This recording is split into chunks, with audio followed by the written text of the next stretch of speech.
সালামু আলাইকুম। আমাদের সাথে আজকে আরো একজন নতুন শিক্ষার্থী যুক্ত হয়েছে। আমাদের সাথে যুক্ত হয়েছে আফরা জান্নাত। সো আফরা, তোমাকে স্বাগতম জানাচ্ছি। প্রথমে যদি তুমি তোমার পরিচয়টা আমাদের সাথে একটু শেয়ার করতে। তুমি কোথায় চান্স পেয়েছো, তোমার নাম কি, তোমার মেরিট পজিশন কত ছিল, মেরিট নাম্বার কত ছিল, এই বিষয়গুলো। জি ভাইয়া, আসসালামু আলাইকুম। আমি আফরা জান্নাত। আমার বাড়ি মুন্সিগঞ্জ।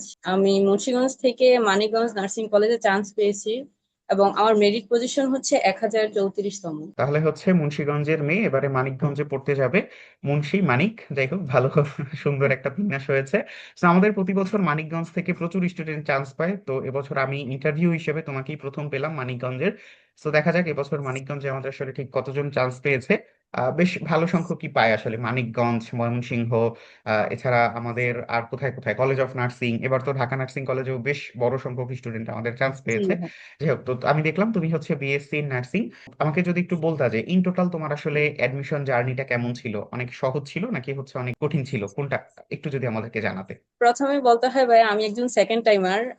ফার্স্ট টাইমে আমার চান্স হয়নি। ফার্স্ট টাইমে আসলে আমি মেনলি মেডিকেলের জন্য প্রিপারেশন নিছিলাম, কিন্তু সত্যি কথা বললে আমার মেডিকেলের প্রতি তেমন একটা টান ছিলই না। আমার বাবা মার ইচ্ছা ছিল, কিন্তু আমার প্রথমবার আমি আমার হচ্ছে কাউকে শুনলাম এই কথাটা বলতে। যাই হোক, খুব ভালো। হ্যাঁ, এটা আসলে তোমাকে নার্সিং এর জন্য ডেডিকেশন তৈরি করেছে। জি ভাইয়া, আমার আসলে নার্সিং এর জন্য ইচ্ছা ছিল। কিন্তু আসলে বলে না যে সঠিক গাইডলাইনটা অনেক বেশি প্রয়োজন হয়। আমার কিন্তু মেডিকেলের প্রিপারেশন খুব ভালো ছিল। তার মানে আমার নার্সিং এ মোটামুটি আমি বলতে পারি যে নার্সিং এর জন্য আমার খুব ভালো প্রিপারেশনই ছিল, কিন্তু আমি আসলে বুঝিয়ে উঠতে পারিনি যে আমার কি পড়তে হবে কি ছাড়তে হবে। মানে এত পড়ছি আমি, সব পড়ে নিয়ে যাই আর পরীক্ষার হলে একদম পুরা অস্বস্তিকর অবস্থা হয়ে গেছে, আমার আর কিছুই মনে নাই। ফার্স্ট টাইমে আবার অন্য জায়গায় ভর্তি ছিলাম, হচ্ছে আমার মেরিট 53 আমার ছিল তখন। এবার আলহামদুলিল্লাহ। তারপর হচ্ছে ভাবলাম, মানে ভাবলাম কি মানে ওইটা থেকে মানে যখনই আমার রেজাল্ট দেখছি তারপরেই আমি ভাবছি যে আরেকবার দেওয়া যায়। আমার বাবা মা ফুল আমাকে একদম ইন্সপায়ার করছে দেওয়ার জন্য। মানে তারা আমার থেকে বেশি ইয়ে ছিল যে তুই নার্সিং এ আরেকবার দিবাই। তারপরে হচ্ছে যে তাহলে দেওয়া যায়, কিন্তু যদি আমি নার্সিং এ দেই, এবং নার্সিং এর সাথে এটাও অবশ্যই সত্যি যে আমি ন্যাশনাল ভার্সিটিতেও ভালো একটা সাবজেক্ট নিতেই মানে চান্স হয়েছিল। কিন্তু তারপর আমার বাবা মার একদমই ইচ্ছা ছিল না যে আমি ন্যাশনালে পড়ি। মানে ওনাদের একদম ইচ্ছে ছিল যে নার্সিং এ পড়ি, এবং আমারও ইচ্ছা ছিল যে নার্সিং এ যদি আমি পড়ি তাহলে আমি বিব্রেনারি ভর্তি হব। এটা আমার ফুল ডেডিকেশন ছিল, এবং এটা দিদারুল ভাই খুব ভালোভাবে জানে যে ওনাকে আমি কিভাবে বলছি। তখন আমি বলছি যে আমি যদি টাকার জন্য যদি আমি ফুল কোর্সে ভর্তি নাও হতে পারি, তাহলে আমি শিওর সাকসেসে হব। শিওর সাকসেসে যদি নাও হতে পারি তাহলে আমি এক্সাম বেঁচে হব। সেখানেও না হতে পারলে আমি 30 ডেজে হব। মানে আমি বিব্রানারি ভর্তি হব, মানে এতটা ইচ্ছা ছিল আমার বিব্রানারি ভর্তি হওয়ার। জানি না কোত্থেকে আসছে এটা, কিন্তু আমার বিব্রানারি ইচ্ছা ছিল। এবং অবশ্যই আমি ফুল কোর্সে ভর্তি হয়েছি।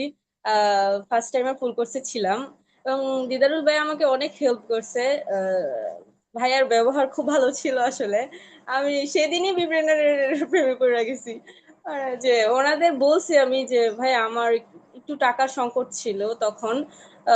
তারপর হচ্ছে ভাই আমাকে অনেকটা হেল্প করছে। এই তারপরে পড়লাম। আম, পড়লাম বলতে তারপর মাঝখান দিয়ে একটু ইয়ে ছিলাম, মাঝখান দিয়ে বলতে মানে আমি আমি ক্লাস ভালো মতো না করলে আমি এক্সাম গুলো খুব ভালোভাবে দিতাম। মানে একটা এক্সামও মনে হয় বাদ যায় নাই যে আমার মানে এটার কি এক্সপ্লেন গুলো যে ভালোভাবে পড়া হয়নি, সবগুলো খুব ভালোভাবে পড়া হয়েছে। তারপরে হচ্ছে লাস্টে দিয়ে আমার একটু মানে আমি ইয়ে হয়ে গেছিলাম, হতাশ হয়ে গেছিলাম যে আমি কি আসলেই পারবো। তারপরে আবার আমি দিদারুল ভাইকে সে কল করি, এবং ভাই আমাকে খুব ভালোভাবে বুঝাই দিছে। তারপরে যে আমি মানে আমার মাঝখান দিয়ে এরকম হয়ে গেছিল যে মানে আমি পরীক্ষাটা না দিই, আমি জানি না, এত ডিপ্রেসড হয়ে গেছিলাম। কিন্তু তারপর ভাবলাম যে বিব্রেনারে এতদিন ধরে পড়তেছি, তো তা আমার তো অনেক কিছু জানা আছে, পরীক্ষাটা দেওয়া উচিত। তারপর দিয়েছি, আলহামদুলিল্লাহ চান্সও হয়েছে। আমার বাবা মা অনেক খুশি হয়েছে। যাক, খুব ভালো লাগলো যে তুমি শেষে খুব মানে আনন্দের সহিত, এবং বলা যায় যে তুমি মানে নিজের যেই হয় না যে একটা তুমি পেরেছো সেটার একটা বড় হাসি তুমি হচ্ছে বাবা যে খুশি হয়েছে এটা বলার পরে আমরা দেখতে পেলাম। আচ্ছা, তুমি ক্লাসগুলো কেন করতে না? এখন হচ্ছে আমি টিচার হিসেবে তোমার সামনে অবতীর্ণ হব যে ক্লাসগুলো কেন না না করতে না। ভাই, ক্লাস করতাম, করতাম না বলতে এরকম না, আমি সবগুলো ক্লাস রেকর্ড করতাম। আমি জানি না এটা কেন, আমি কখনোই লাইভ ক্লাস করতে পারতাম না। আমি সবগুলো ক্লাস রেকর্ড করতাম, মানে লাস্টের দিকে আমার একটু মিস হয়ে গেছে। ক্লাস করতাম অবশ্যই, ক্লাস না করলে তো আর সম্ভব হতো না। তবে আচ্ছা ঠিক আছে, এক্সামে হ্যাঁ জাস্ট, এটা আমি আগে জি জি। নিশ্চিত হয়ে নিলাম যে ক্লাস আসলে কতটা করা দরকার। এখানে ক্লাস না করলে তুমি তো আসলে ওই মানে কি পড়তে হবে বা হচ্ছে তোমার প্রপার গাইডলাইনটা পাবা না, রাইট? মানে তুমি রেকর্ডেড ক্লাস করলে তো অবশ্যই হচ্ছে তুমি রেকর্ডেড ক্লাস না করলে তো তো সম্ভব না, কিন্তু লাইভ ক্লাসটা না করলে তুমি আসলে ওই হয় না যে সরাসরি যে একটা ইন্টারাকশন যেটা তোমাকে হেল্প করবে বুঝতে বা তোমার কিছু একটা জানতে, এই ব্যাপারটা হচ্ছে লাইভ ক্লাস না করলে হয় না। তো এটা আসলে গুরুত্বপূর্ণ এবং সেটা তুমি আসলে উল্লেখ করলে। আচ্ছা আমাকে যদি একটু তুমি বলতা যে তুমি যে কষ্ট করে ভর্তি হয়েছো, এটা আসলে তোমার কাছে কি মনে হয় যে একজন শিক্ষার্থী, তুমি যে বললা যে শেষে তুমি হচ্ছে তোমার কাছে মনে হয়েছে যে না আমি পরীক্ষাটাই দিব না, সো ওই মোমেন্টে আসলে তোমার মাথায় কি কি কাজ করেছে যে না আমাকে পরীক্ষাটা দিতে হবে, এটার জন্য তোমাকে আসলে কি কি তোমাকে ট্রিগার করছে, এটা একটু আমাকে আগে বলো। আহ, মানে আমি ভাবছি যে আমার কিছু করা হয় না, এরকম ছিলাম। তারপরে বাবা মা বলছে যে না, পরীক্ষাটা দেওয়া উচিত। মানে আমি আম্মুকে বলছি যে আম্মু আমি যদি চান্সটা না হয় আমার কিছু বইলো না তুমি। তারপর আম্মু বলছে না, অবশ্যই পরীক্ষাটা দিয়ে দেখ। আগের বার হয় নাই, এবার হবে। আগের বার হয় নাই, আগের বার তো প্রিপারেশন তেমন ভালো ছিল না। আম্মুও জানে আমি কোথায় ভর্তি হয়েছি, তো গাইডলাইনও প্রপার ছিল না। আর সেই জন্য অবশ্যই বলতেই হয়, এবং অবশ্যই আল্লাহ তাআলার অশেষ মেহেরবানি ছিল যে এবার আমাকে চান্স দিবে, এবার ভালো একটা জায়গায় দিবে, সেই জন্য আমাকে আগের বার দেয় নাই। এটা খুব সুন্দর একটা কথা তারপরে বলছো, হ্যাঁ। আর কি। তারপরে কন্টিনিউ করো, কোনো সমস্যা নেই, আমি ইন্টারাপ্ট মানে তোমাকে ইন্টারাপ্ট করলে তুমি কন্টিনিউ করবা, সমস্যা নেই। জি ভাইয়া। তারপর আব্বু আম্মু বলতেছে যে না, সমস্যা নেই, দেওয়া উচিত। আর বিবেনার অবশ্যই অনেক হেল্পফুল ছিল। আমি একটা কথা বলতেই চাই, মানে আমি যখন আমি এক্সাম দিচ্ছিলাম, মানে তখন আমার মনে হইতেছে যে বিব্রেনের প্রশ্ন করলো নাকি। এটা আমার মনে হয়েছে, আমি জানি না আর কেমন মনে হয়েছে, কিন্তু এটা আমার অবশ্যই মনে হয়েছে যে আমি কি বিব্রেনের প্রশ্ন করলো। তাইলে মনে হয় শাহিন ভাই প্রশ্নটা করছে, কারণ শাহিন ভাই সবসময় তো প্রশ্নগুলো আমি জানি যে শাহিন ভাইয়ের হাতেই থাকে। ভাইয়াই সবগুলার ইয়েগুলা দিত। মানে মাঝে মাঝে যখন আমি বিব্রেনের এক্সাম দিতাম, তখন হচ্ছে আমি মাঝে মাঝে বিরক্ত হয়ে যেতাম যে ভাইয়া এক প্রশ্ন বারবার দেয়।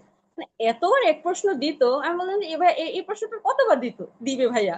এবং পরীক্ষার হলে যে দেখছি যে এই প্রশ্নটাই আসছে, তারপর বুঝছি আমি যে ভাইয়া কেন এই প্রশ্নটা বারবার দিছে। তুমি দেখবা এবং যে ওই যেই প্রশ্নটা তুমি হচ্ছে কয়েকবার সলভ করতেছো, ওই প্রশ্নটার এক্সপ্লানেশন এক এক সময় এক এক রকম। এটার কারণ হচ্ছে ওই প্রশ্নটা তো একবার চলে আসছে, ওই প্রশ্নটা তুমি পারবা, বাট তুমি জি যদি একজন ডেডিকেটেড স্টুডেন্ট হও তুমি হচ্ছে এক্সপ্লানেশনটা পড়বা। অর্থাৎ এখানে তোমাকে সাইকোলজিক্যালি অনেক এগিয়ে দেয়, এবং এই সাইকোলজিটাই হচ্ছে আমরা তোমাদের সাথে সব থেকে বেশি কাজ করাই। এবং এই জিনিসটার কারণে এই যে তুমি বললা যে ওই প্রশ্নটা এসেছে, তো ওই প্রশ্নটার সাথে যে এক্সপ্লানেশন ছিল সেগুলো থেকেও কিন্তু প্রশ্ন এসেছে, এবং সেটা তুমি অবশ্যই। মানে কনসাসলি বা সাবকনসাসলি যে কোনো ভাবে তুমি হচ্ছে সেই প্রশ্নটার উত্তরও পেরেছো, আমি জানি। আচ্ছা, সো যেটা বুঝলাম যে তোমার ফ্যামিলি অনেক সাপোর্টিভ ছিল। সো তুমি যে বিব্রেনারে ভর্তি হয়েছো এ ব্যাপারে আসলে তোমার ফ্যামিলি কতটা সাপোর্টিভ ছিল, কিংবা কি বলেছে যে অনলাইনে পড়াশোনা করবা, সবাই তো অফলাইনে পড়াশোনা করে, অনলাইনে পড়ে আসলে চান্স পাওয়া সহজ বা কঠিন, এই বিষয়টা কি কি উল্লেখ করেছে তারা? আমি আমার বাবা মাকে এমন ভাবে বলছি যে মানে ওনারা বলতেই পারে নাই যে অনলাইনে খারাপ হবে ভর্তি হলে। আম, আসলে অনেকে, হ্যাঁ অনেকে আবার বলছে, আমার অনেক কাজিনরা বলছে যে ওখানে যাইয়া পড়ার জন্য। কিন্তু আমি বলছি যে বিবেনার এত কিছু দিতেছে, ঘরে বসে যদি আমার চান্স না হয়, আল্লাহ যদি মানে ঠেকা দেয়, তাহলে মানে কি বলে এটারে, মানে আমার যদি চান্স না হয় তাহলে হবে না, কিন্তু বিবেনার এত কিছু দিতে এর চেয়ে বেটার মনে হয় না আমার বাইরে যাওয়া পড়া উচিত। মানে এটা পড়লে এনাফ হয়ে যাবে যদি আমি মন মতো মানে খুব সুন্দর মতো পড়ি আর কি। তার মানে বাইরে আর কি পড়াবে, আমার আরো যাইয়া সময় নষ্ট। আর মোটামুটি খুব ভালো ধারণা হয়েছে আমার বিবিএনার থেকে। সেজন্য এটা তো কোনোভাবেই ছাড়া সম্ভব না। যদি চান্স হয় এবং আল্লাহ যদি দিয়ে থাকে, তাহলে আমার এখান থেকেই চান্স হবে। এত মানে এইটা আমার একদম পুরা মানে বিশ্বাস ছিল আমার, যে চান্স হলে আমার এখান থেকেই হবে, আমার বাইরে যাওয়ার দরকার নেই। এরা এত বেশি দিতেছে। এবং মানে মাঝে মাঝে আমি অনেক কিছু রাইখাও দিছি যে আর নেওয়া যাচ্ছে না, এরা এত চাপ দিতেছে, এত পড়া মানে আর সম্ভব হইতেছে না। তখন আর কি ওইগুলো একটু ভাবতেছিলাম যে গ্রহণ আমি করলে, এই যে আমাদের বাসায় যেটা বলে যে ওইগুলো যদি একটু না রেখে যদি পড়তা, তাহলে হচ্ছে মেরিট লিস্টে আরো উপরের দিকে যাওয়ার সুযোগ ছিল। তো আমি এটা বলবো না, কারণ হচ্ছে এটা বলে তোমাকে আমি বিপদে ফেলবো না। তোমার আম্মু বা হচ্ছে বাবা যদি শোনে, তাহলে হলে হচ্ছে বলবে যে টিচার এটা বলতেছে, তাহলে মনে হয় তুমি পড়াশোনায় কিছু ফাঁকি রেখেছো। কোনো সমস্যা নেই, যেটা পেয়েছো এটাই আলহামদুলিল্লাহ। কারণ এখান থেকেও তুমি অনেক ভালো জায়গায় যাওয়ার সুযোগ আছে, কারণ আলহামদুলিল্লাহ তোমার চান্সটা অবশেষে হয়েছে। আচ্ছা, আমি তোমাকে একটু জিজ্ঞেস করতে চাই, সেটা হচ্ছে যে এই যে তুমি বলছিলে যে তোমার আসলে একটু কষ্ট করে কিংবা দিদের ভাইকে কল করে তারপরে হচ্ছে তাকে বলে এরপরে কিছুটা ম্যানেজ করে তারপরে হচ্ছে ভর্তি হতে হয়েছে, তো তোমার কাছে কি মনে হয়েছে যে না, এই যে আমি একটু কষ্ট করলাম কিংবা হচ্ছে একটা বড় অ্যামাউন্টের টাকা দিয়ে আমি ভর্তি হলাম, এটা তোমার কাছে কি মনে হয়েছে যে অর্থি হয়েছে, নাকি হচ্ছে জলে ভাসায় দিছো? না ভাইয়া, অবশ্যই অনেক ভালো হয়েছে, এবং আমার টাকাটা আল্লাহর রহমতে পুরোটা সার্থক হয়েছে, এবং আমার বাবা মা অনেক খুশি হয়েছে যে না, এইবার ফাইনালি টাকাটা সার্থক হয়েছে। আসলে বলে না যে সস্তার তিন অবস্থা, ওই অবস্থা হয়েছিল আর কি আগের বার, কিন্তু হ্যাঁ, এবার আসলে আলহামদুলিল্লাহ ব্যাপারটা কি যে ধরো তুমি হচ্ছে আমাদের স্টুডেন্ট ইতিমধ্যে ছিলে। তো এই যে আমি তোমাকে সময় নিয়ে আমি তোমার থেকে যে ইন্টারভিউটা নিতেছি, এটা কিন্তু তোমার কোনো কাজে লাগবে না। তুমি হয়তো বা এটা কয়েক বছর পর তোমার কোনো একটা রেফারেন্সে দেখাতে পারতেছো যে আমি একটা পডকাস্টে অংশগ্রহণ করেছিলাম, বাট এই জিনিসটা কাজে লাগছে যারা আমাদের সাথে সেকেন্ড টাইমার হিসেবে যুক্ত হবে তাদের জন্য। তো আমরা আমাদের সাথে যারা যুক্ত হয়নি তাদের জন্যই এখন থেকে শুরু করেছি। তো আমাদের সাথে যুক্ত হওয়ার পর আসলে কি কি করবো সেটা তো তুমি জানোই ভালো। সো এই বিষয়টাই আসলে আমাদেরকে হয় না যে তোমার আসলে কোনো কিছু hard work pays off, right? So হার্ডওয়ার্কটা আমি করব, কিন্তু সেখানে আমার কি পে হবে সেইটা আসলে অনেক গুরুত্বপূর্ণ। সো এটা আসলে সস্তা কিংবা হচ্ছে ওই 500 টাকা 200 টাকা এটা দিয়ে আসলে সম্ভব না। কেন? কারণ হচ্ছে যে কোনো কিছু অর্জন করার জন্য কোনো একটা কিছু যত বড় হয় তার তার পিছনে তত বেশি আমার কি পরিশ্রম করতে হয়। তুমি কিন্তু টাকা দিয়ে পরিশ্রম করোনি, তুমি তোমার মেধা দিয়ে পরিশ্রম করেছো, তুমি তোমার নির্ঘুম রাত দিয়ে পরিশ্রম করেছো, তুমি খাওয়া না খাওয়া গোসল ইত্যাদি ইত্যাদি দিয়ে পরিশ্রম ওটা তো করেছো। একটা আমরা গাইডলাইন পরিশ্রম ছিল করেছি ভাইয়া, টাকা গাইডলাইনের দিয়ে। ব্যাপার আছে। ঠিক আছে? তো এইটাই হচ্ছে আসলে বড় একটা পার্থক্য, যে তোমাকে এইভাবেই তৈরি হতে হবে, যেভাবে তৈরি হলে তুমি পরবর্তীতে তোমার স্টুডেন্টের জন্য তুমি ওই রেভিনিউ বা হচ্ছে ওই টাকাটা দিয়ে তুমি হচ্ছে তাকে হেল্প করতে পারবে। এখন তুমি বলতে পারো যে ভাই টাকাই কি সবকিছু? টাকা সবকিছু না, কিন্তু তোমার এখানে তুমি কষ্টটা যে করছো সেই কষ্টটার মূল্যটা আসলে কেমন, কিভাবে তুমি সেটাকে যাচাই করতে পারো সেটা। যেমন তুমি পরীক্ষা দেওয়ার পর অপেক্ষা করতে না যে তোমার আসলে রেজাল্ট কি হয়েছে বা তুমি কততম হয়েছো, কত নাম্বার পেয়েছো, রাইট? তো ওই জিনিসটা কিন্তু তুমি দেখবে যে তোমার কর্মক্ষেত্রে গেলেও তোমার কাজে লাগবে, যে আমি আজকে 8 ঘন্টা ডিউটি করলাম, 7 ঘন্টা ডিউটি করার পর আসলে আমার এখানে থেকে আমি কি পেলাম। আমি হচ্ছে প্রথমত মানুষের সেবা করতে পারলাম, দ্বিতীয়ত হচ্ছে আমি এখান থেকে মানুষের দোয়া পেলাম, তৃতীয়ত আমি এখান থেকে একটা নির্দিষ্ট পরিমাণ টাকা পেলাম যেটা আমি আমার নিজের পরিবারের জন্য খরচ করতে পারবো। তো সাইকেলটা কিন্তু এভাবেই কাজ করে। তো কেউ যদি মানে তোমাকে আবেগের বশে বলে যে টাকা পয়সা কোনো বিষয় না, এটা সেইটা, আলটিমেটলি আমরা সবাই কিন্তু ওই জাস্ট টাকা পৃথিবীতে পয়সার সাময়িক জন্য। সময়ের জন্য টাকার জন্য দৌড়াচ্ছি। ঠিক আছে? তো ওই সস্তার যে তিন অবস্থা, এখানে যে বিষয়টা হয় যে এখানে কোনো জবাবদিহিতা থাকে না, এখানে কোনো দায়িত্বশীলতা থাকে না, এবং তৃতীয়ত এখানে কোনো ম্যানেজমেন্ট থাকে না। বাট আলহামদুলিল্লাহ তোমাদের সহচার্যে বা তোমাদের যেই পড়ার ইচ্ছা স্পৃহা এটার উপর বেস করে কিন্তু আমরা এখন বিশাল টিম, এবং তোমাদেরকে সবসময় সাপোর্ট দেওয়ার সুযোগ আমাদের আছে। তো তুমি কি জানো আমাদের যে ফাউন্ডেশন কোর্স আছে? জি ভাইয়া, এবং হ্যাঁ। এখনই গিয়েছি আমি কিছুক্ষণ আগে। আচ্ছা, ঠিক আছে। হ্যাঁ, তো তোমাদের এই যে আমরা ধরো অ্যাডমিশনের পরে তোমাদেরকে আমরা নার্স তৈরি করে দিব, নার্সের পরে আবার লাইসেন্সিং এক্সামের মাধ্যমে রেজিস্টার্ড নার্স তৈরি করে দিব। সো এই ইকোসিস্টেমটা বিব্রেইনারের তোমার কাছে কেমন লাগে? যে এটা কি শুধুমাত্র এই অ্যাডমিশনের জন্য তোমাদের থেকে একটা নির্দিষ্ট টাকা নিয়েই কোনো মতে চান্স দিয়ে চলে যাচ্ছে, নাকি হচ্ছে একদম তোমাকে তোমার প্রফেশন পর্যন্ত পৌঁছে দেওয়ার জন্য হেল্প করতেছে? এইটা তোমার কাছে কেমন লাগে যদি একটু বলতা। হ্যাঁ, অবশ্যই, এটা তো অবশ্যই ভালো লাগারই জিনিস যে বিব্রেনার মানে শুধুমাত্র একদম অ্যাডমিশন পর্যন্তই থেমে নাই, মানে একদম যত পর্যন্ত যাওয়া যায় ওরা যাবে আর কি। এজন্যই তো বিব্রেনার বেস্ট। যাই হোক, ভালো লাগলো তোমার সহজ উত্তর, সংক্ষিপ্ত উত্তর। যদিও আমি মূল কথাটা বলে দিয়েছি। এবং তোমাদের থেকে আমাদের যেই ইচ্ছা বা হচ্ছে যেই বলা যেতে পারে চাওয়া সেটা হচ্ছে যে একজন মানবিক নার্স হওয়া। সো মানবিক নার্স হওয়ার জন্য তোমরা যতটা সম্ভব ততটা চেষ্টা করবে, এবং চেষ্টা করবে যে তোমাদের জন্য তোমরা যে কষ্টটা করেছো বা যে স্ট্রাগলটা করেছো, তোমাদের পরের ব্যাচ যারা আছে তারা যেন হচ্ছে সেখান থেকে কিছুটা হলেও কম করে। এবং এ কারণে কিন্তু আমরা, তোমরা যারা হচ্ছে এত কষ্ট করে চান্স পাও, তাদেরকে আমরা আমাদের যে টিম আছে সেই টিমে নিযুক্ত করে নিই। এবং এটা নিযুক্ত করা কিন্তু আমাদের জন্য একটা বড় অ্যাসেট, যে না আমাদের পরবর্তী শিক্ষার্থীরা তোমাদের থেকে লাভবান হচ্ছে কিংবা উপকৃত হচ্ছে, এবং অভিজ্ঞতার আলোকে তোমাদেরকে তোমরা তাদেরকে সাহায্য করতে পারছো। সো তোমার কাছে কাছে শেষ প্রশ্ন, সেটা হচ্ছে যে ইন টোটাল তুমি যদি হচ্ছে তোমাদের যারা পরবর্তী ব্যাচ আছে বা সেকেন্ড টাইম বা থার্ড টাইমের যারা যুক্ত হবে, তাদের জন্য তোমার যদি কোনো বার্তা থাকে যে কিভাবে পড়তে হবে, কিভাবে পড়লে তারা ভালো করতে পারে, এই বিষয়গুলো যদি একটু বলতাম। আমি এক কথায় বলবো যে তোমরা যদি নার্সিং এর জন্য প্রিপারেশন নিতে চাও তাহলে অন্য কোথাও না দেখে অবশ্যই সবার আগে বিবিএনআর আসবা, সময় নষ্ট না করে। এবং আমি আমি আসলে বললাম যে মাঝখান দিয়ে যে আমার ক্লাসগুলা, মানে ক্লাস বলতে মানে লাস্টে দিয়ে আমি ইয়ে হয়ে গেছি, কিন্তু পরবর্তীতে কিন্তু এক্সামে আমার সব প্রশ্ন আল্লাহর রহমতে ভালো কমন করছে, কারণ আমি ফুল কোর্সে ছিলাম। মানে আমার মোটামুটি এই কয়েক মাসে আমার আল্লাহর রহমতে সবই আল্লাহর রহমতে পড়া হয়ে গেছে, যেগুলো ইম্পর্টেন্ট ওনারা মানে এক্সামের মাধ্যমে সবই নিয়ে নিছে। তো আমার মনে হয় ফুল কোর্সে ভর্তি হওয়াটা বেশি মানে দরকার আর কি, বিব্রেনারে অবশ্যই। আর এ বিব্রেনারে ভর্তি হলে আমার মনে হয় না আল্লাহ নিষ্ঠুর না হলে চান্স মিস যায়।